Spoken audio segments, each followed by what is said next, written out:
பூமியிலிருந்து 15 கோடி கிலோமீட்டர் தூரத்தில் இருக்கும் ஒரு நெருப்பு பந்து அல்லது 3 லட்சம் கிலோமீட்டர் தூரத்தில் இருக்கும் ஒரு பாறை உங்கள் வாழ்க்கையை தீர்மானிக்க முடியுமா? கேட்பதற்கு இது அறிவியலுக்கு புறம்பாக தோன்றலாம். அது வெறும் ஈர்ப்பு விசை. அதற்கு எப்படி என் காதல் தோல்வி அல்லது என் வேலைப்பளுவை பற்றி தெரியும் என்று நீங்கள் கேட்கலாம். இது ஒரு மிக நியாயமான கேள்வி. ஆனால் கொஞ்சம் வரலாற்றை புரட்டி பார்த்தால் ஒரு சுவாரஸ்யமான உண்மை புரியும். நம் முன்னோர்கள் வானத்தை மட்டும் பார்க்கவில்லை, அவர்கள் மனித மனதின் ஆழத்தை பார்த்தார்கள். இன்றைய நவீன அறிவியல் எதை நியூரோ சயின்ஸ் என்றும் உளவியல் என்றும் சொல்கிறதோ அதைத்தான் அன்றைய ரிஷிகள் கிரகங்கள் என்ற குறியீடுகளாக மாற்றினார்கள். உதாரணத்திற்கு சுவிட்சர்லாந்து உளவியலாளர் கார்ல் யுங் இதை ஆர்க்கெடைப்ஸ், மூல வடிவங்கள் என்கிறார். அதாவது நவகிரகங்கள் என்பவை வெளியே சுற்றும் கோள்கள் மட்டுமல்ல, அவை உங்கள் மூளைக்குள் இருக்கும் 9 விதமான மனநிலைகள். இன்றைய வீடியோவில் ஜோதிடத்தை ஒரு மூட நம்பிக்கையாக பார்க்காமல் ஒரு டேட்டா சயின்ஸ் ஆக பார்க்க போகிறோம். ஒவ்வொரு கிரகமும் உங்கள் மூளையின் எந்த பகுதியை கட்டுப்படுத்துகிறது? டோபமைன் முதல் அட்ரினலின் வரை கிரகங்களுக்கும் ஹார்மோன்களுக்கும் என்ன தொடர்பு? பகுதி 2, சூரியன், ஆளுமையின் மையம். முதலாவதாக சூரிய குடும்பத்தின் தலைவர் சூரியன். ஜோதிடம் இவரை ஆத்மகாரகன் என்கிறது. ஆனால் உளவியல் ரீதியாக பார்த்தால் சூரியன் என்பவர் உங்கள் ஈகோ மற்றும் கான்ஷியஸ் மைண்ட், நனவு மனம். உங்கள் மூளையில் ப்ரீஃப்ரண்டல் கார்டெக்ஸ் என்ற ஒரு பகுதி இருக்கிறது. இதுதான் நீங்கள் யார், உங்கள் ஆளுமை என்ன, உங்கள் முடிவெடுக்கும் திறன் என்ன என்பதை தீர்மானிக்கிறது. சூரியன் ஒருவருடைய ஜாதகத்தில் பலமாக இருந்தால் இந்த பகுதி மிக தெளிவாக செயல்படும். அவர்கள் இயல்பாகவே தலைவர்களாக இருப்பார்கள். ஆனால் சூரியன் பாதிக்கப்பட்டால் ஒன்று தாழ்வு மனப்பான்மை அல்லது அதீத கர்வம் ஏற்படும். இது ஒரு முக்கியமான உளவியல் சிக்கலாகும். பகுதி 3, சந்திரன், ஆழ்மனதின் அலைகள். அடுத்தது சந்திரன். நமது உடலில் 70% நீர் இருக்கிறது என்பது உங்களுக்கு தெரியும். கடலில் அலைகளை உருவாக்கும் சந்திரனின் ஈர்ப்பு விசை மனித உடலின் நீர் நிலையில் எந்த மாற்றத்தையும் ஏற்படுத்தாதா?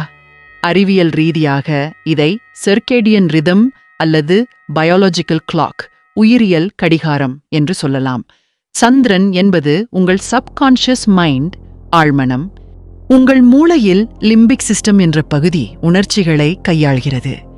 சந்திரனின் சுழற்சி, பெண்களின் மாதவீடாய் சுழற்சி மற்றும் மனிதர்களின் தூக்க முறையோடு ஒத்துப்போவதை பல ஆய்வுகள் உறுதிப்படுத்தியுள்ளன. சந்திரன் பலவீனமாக இருப்பவர்களுக்கு செரோட்டோனின் என்ற மகிழ்ச்சி தரும் ஹார்மோன் சுரப்பதில் சிக்கல் இருக்கலாம். இதனால்தான் பௌர்ணமி மற்றும் அமாவாசை நாட்களில் மனநலம் பாதிக்கப்பட்டவர்களின் நடவடிக்கைகளில் மாற்றம் ஏற்படுகிறது என்று சில ஆய்வுகள் கூறுகின்றன. Lunar effect. பகுதி 4, செவ்வாய், ஆற்றல் மற்றும் வேகம். இப்போது கொஞ்சம் ஆக்ஷனுக்கு வருவோம். செவ்வாய். ரோமானியர்கள் இவரை காட் ஆஃப் வார் என்றார்கள். ஜோதிடம் இவரை சகோதர காரகன் மற்றும் வீரியத்தின் அடையாளமாக பார்க்கிறது. அறிவியல் மொழியில் சொன்னால் செவ்வாய் என்பது அட்ரெனலின் மற்றும் டெஸ்டாஸ்டெரோன். உங்களுக்கு ஒரு ஆபத்து வரும்போது சண்டை போடு அல்லது ஓடிவிடு, ஃபைட் ஆர் ஃப்ளைட் என்று மூளை கட்டளையிடுமே, அந்த எமிக்டலா பகுதியின் செயல்பாடுதான் செவ்வாய். செவ்வாய் வலுவாக இருப்பவர்கள் ரிஸ்க் எடுக்க தயங்க மாட்டார்கள். ஆனால் செவ்வாய் கட்டுப்பாடில்லாமல் போனால் அது இம்பல்ஸ் கண்ட்ரோல் டிசார்டர் ஆக மாறும். அதாவது யோசிக்காமல் செயல்படுவது, கட்டுப்படுத்த முடியாத கோபம். சாலையில் போகும்போது வரும் ரோட் ரேஜ் கூட ஒரு வகையில் செவ்வாயின் பாதிப்புதான். பகுதி 5, புதன். தொடர்பியல் மற்றும் புத்திசாலித்தனம். அடுத்தது புதன். சூரிய குடும்பத்தின் மிக வேகமான கிரகம். இதனால்தான் இவரை புத்திசாலித்தனத்தின் கிரகம் என்கிறோம். இதை உங்கள் மூளையின் நியூரல் நெட்வொர்க், நரம்பு மண்டல வலைப்பின்னல் உடன் ஒப்பிடலாம். தகவல் எவ்வளவு வேகமாக பரிமாறப்படுகிறது, உங்கள் பேச்சுத்திறன், மொழி அறிவு, கணக்கு போடும் வேகம், இவை அனைத்தும் புதன். மூளையில் ப்ராக்கஸ் ஏரியா பேச்சுக்குரிய பகுதி மற்றும் வெர்னிகஸ் ஏரியா மொழியை புரிந்து கொள்ளும் பகுதி ஆகியவை புதனின் கட்டுப்பாட்டில் உள்ளன. புதன் பாதிக்கப்பட்டால் என்ன நடக்கும்? கம்யூனிகேஷன் கேப் ஏற்படும். நினைத்ததை சொல்ல முடியாது அல்லது மற்றவர்கள் தவறாக புரிந்து கொள்வார்கள். இது நரம்பு மண்டலம் சார்ந்த ஒரு குறியீடாகும். பகுதி 6 குரு மற்றும் சனி, வளர்ச்சியும் ஒழுக்கமும். இங்கேதான் விஷயம் சுவாரஸ்யமாகிறது. குரு இது விரிவாக்கத்தின் கிரகம். ஜோதிடத்தில் இவரை தன காரகன் என்பார்கள். உளவியலில் இவரை growth மைண்ட்செட் என்று சொல்லலாம். மேலும் மூளையில் மகிழ்ச்சியை தரும் டோபமைன் ஹார்மோனுடன் இவரை ஒப்பிடலாம். எந்த விஷயத்திலும் நேர்மறையான பக்கத்தை பார்ப்பது, நம்பிக்கை வைப்பது, புதியதை கற்றுக்கொள்வது, இதுதான் குருவின் வேலை. ஆனால் கவனியுங்கள், அளவுக்கு மீறிய டோபமைன் ஆபத்தானது.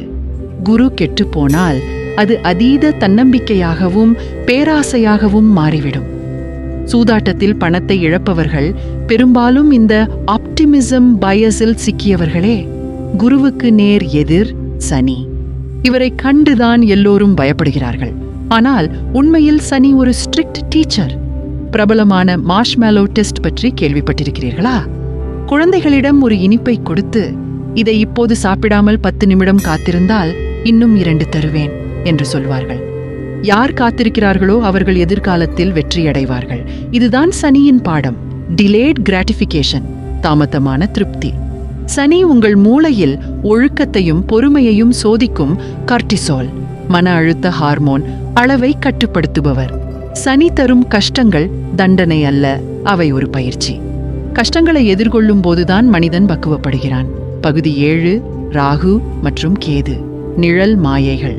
இவர்களுக்கு பௌதீக உடல் கிடையாது. இன்றைய டிஜிட்டல் யுகத்திற்கு மிகவும் பொருத்தமானவர்கள் இவர்கள்தான். ராகு என்பது அப்சஷன், தீராத மோகம், இல்லாத ஒன்றை இருப்பது போல காட்டுவது. இன்றைய சமூக வலைத்தளங்கள், போதைப் பொருள் அடிமைத்தனம், பேராசை, இவையெல்லாம் ராகுவின் மாயை. மூளையின் ரிவார்ட் சிஸ்டம் ஹேக் செய்யப்படும் நிலை இது. கேது என்பது இதன் எதிர்ப்பதம், டிட்டாச்மெண்ட், பற்றுறுதி. எல்லாவற்றையும் வெறுப்பது, தனிமை அல்லது ஆன்மீக தேடல். உளவியலில் இதை ஒரு வகையான டிசோசியேஷன் அல்லது ஞானத்தின் தேடல் என்று சொல்லலாம். நம் வாழ்க்கை இந்த ராகு பேராசை மற்றும் கேது துறவு என்ற 2 புள்ளிகளுக்கு இடையேதான் ஊசலாடிக் கொண்டிருக்கிறது. இறுதியாக நாம் புரிந்து கொள்ள வேண்டியது என்ன? கிரகங்கள் என்பவை நம்மை ஆட்டி படைக்கும் எஜமானர்கள் அல்ல. அவை நம் மனதின் வரைபடங்கள், மேப்ஸ் ஆஃப் கான்ஷியஸ்னஸ். உங்கள் ஜாதகம் என்பது உங்கள் மனதின் ஃபேக்டரி செட்டிங்ஸ். உங்களுக்கு கோபம் அதிகம் வருகிறதா? உங்கள் செவ்வாய் அம்சம் அதிகமாக இருக்கிறது. அதை விளையாட்டுகளில் அல்லது உடற்பயிற்சியில் பயன்படுத்துங்கள். அதிகமாக கவலைப்படுகிறீர்களா? உங்கள் சந்திரன் அம்சம் சமநிலையில் இல்லை. தியானம் செய்யுங்கள். கிரகங்கள் பிரச்சனையை சுட்டிக்காட்டும் கருவிதானே தவிர தீர்ப்பு எழுதுபவை அல்ல. அந்த ரிமோட் கண்ட்ரோல் எப்போதும் உங்கள் கையில்தான் இருக்கிறது. வானத்தை பார்ப்பதை நிறுத்திவிட்டு உங்கள் மனதிற்குள் பாருங்கள். அங்கேதான் உண்மையான பிரபஞ்சம் இயங்கிக் கொண்டிருக்கிறது. உங்களுக்கு எந்த கிரகத்தின் ஆதிக்கம் அதிகம் என்று நினைக்கிறீர்கள்? அதை கமெண்டில் சொல்லுங்கள். இதுபோல இன்னும் பல சுவாரஸ்யமான உண்மைகளை தெரிந்து கொள்ள தமிழ் விஸ்டம் டெய்லி சேனலை சப்ஸ்கிரைப் செய்யுங்கள். நன்றி.